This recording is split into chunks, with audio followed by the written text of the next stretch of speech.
എല്ലാവർക്കും സുഖം തന്നെയല്ലേ? എല്ലാവരും ഭക്ഷണം കഴിച്ചായിരുന്നോ? ഞാനൊന്നേ മീനൊന്ന് ചുറ്റിച്ചു കൊടുക്കട്ടെ.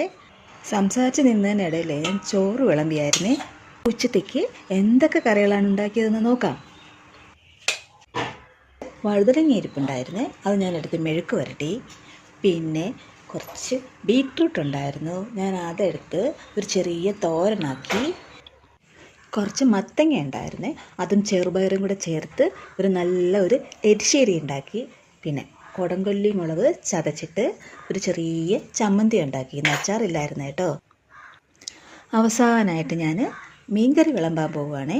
എന്നും ഞാൻ എൻ്റെ ചോറിലോട്ടല്ലേ ഞാൻ മീൻകറി വിളമ്പുന്നത്. ഇന്നെന്താ ഞാനിങ്ങനെ പ്രത്യേകിച്ച് വിളമ്പുന്നതെന്ന് നിങ്ങളാരെങ്കിലും ശ്രദ്ധിച്ചായിരുന്നോ? ഇന്ന് സന്തോഷമുള്ളൊരു കാര്യമുണ്ടേ. ഉച്ചയൂണ് സമയത്ത് ഇന്നെൻ്റെ അച്ഛനും കൂടെ ഉണ്ട് കേട്ടോ. അല്ലെങ്കിൽ ഞാൻ എന്നും ഉച്ചയ്ക്ക് ഒറ്റയ്ക്കാണ് കേട്ടോ ഭക്ഷണം കഴിക്കുക. ഇതെല്ലാം കൂടി ചേർന്നതാണ് കേട്ടോ ഇന്നെൻ്റെ ഉച്ചവിശേഷം. ഇതിനിടയിൽ ഞാനൊരു കാര്യം ചോദിക്കാൻ വിട്ടുപോയി. നിങ്ങളെല്ലാവരും ഭക്ഷണം കഴിച്ചായിരുന്നോ? അപ്പം ഇത്രയേ ഉള്ളൂ കേട്ടോ ഇന്നത്തെ ഉച്ചവിശേഷം.